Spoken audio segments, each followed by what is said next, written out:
the Turks, most of the Armenians who suffered in the period of World War I were innocent victims of a terrible time.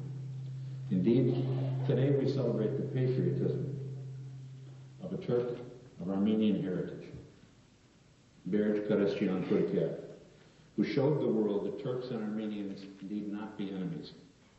We celebrate his life in the presence of the representative of his Beatitude Mesrod II, whose recent statements have heartened those who value peace beyond and peace between all the ethnic and religious groups that make up the Turkish Republic.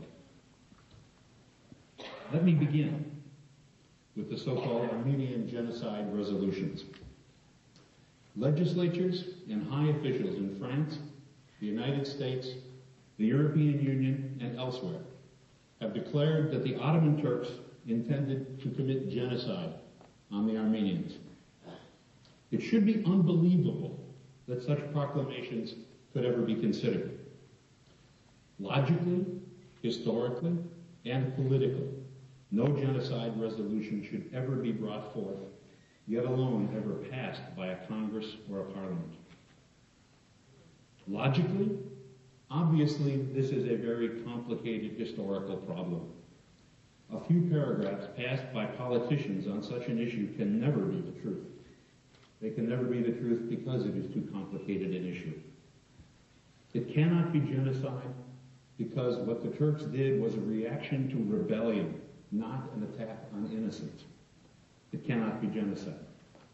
It cannot be genocide because the Armenians most under Ottoman control, the Armenians of Istanbul, Edirne, and other places, were not troubled, had no difficulties through the war. Obviously, the destruction of a whole people was not intended, which means it cannot be genocide. Even the French Parliament, even the United States Congress should be able to see this. Why would anyone so ignore logic that they would accuse the Turks of genocide? History and friendship among nations. For more than 50 years, one of the greatest friends of the United States in the world has been the Republic of Turkey. A NATO country, it has stood by the United States against the Russians in the Korean War, in the Gulf War. Unlike other countries in the region, it has sided with the West, with democracy, with free markets, all the things that we as Americans believe are essential. Why would the United States and other countries insult such a friend? Turkey is one of the most important countries in the world. All the old depictions, the old descriptions of Turkey are true. It is a bridge between the East and the West. It is an image for other countries trying to develop politically and economically. It is a potential military base for actions in the Middle East, the Caucasus, the Balkans, the Mediterranean.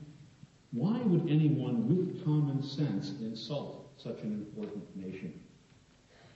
Intellectually, historically, politically, there should never be a genocide resolution.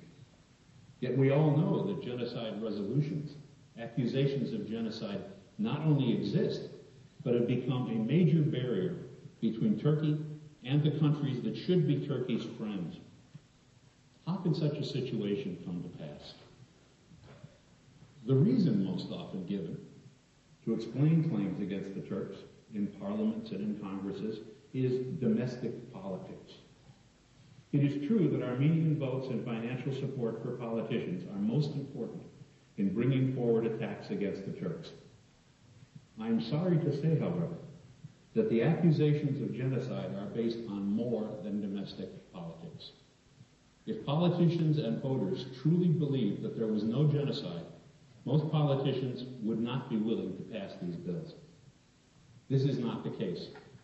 In America and in Western Europe, most of those who care at all about this issue do believe the Turks committed genocide. The fact that so many believe the Turks were guilty makes it easy for politicians to vote against their nation's best political interests. The politicians are wrong. The Turks did not commit genocide.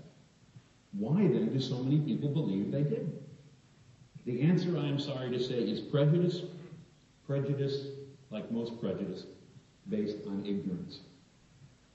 For more than 100 years, outright lies and half-truths on the history of the Turks and Armenians have been relentlessly pushed on the people of Europe and America.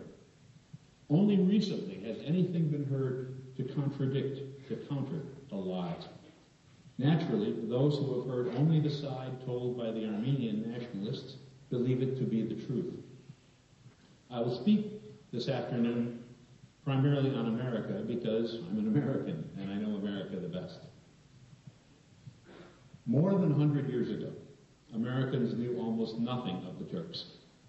There were some religious prejudices, some odd ideas of Turkish history, but in general, nothing was known of the Turks. This ignorance was used to spread a false image of the Turks, first by missionaries, then by British propagandists. Both missionaries and British propagandists had important reasons to vilify the Turks.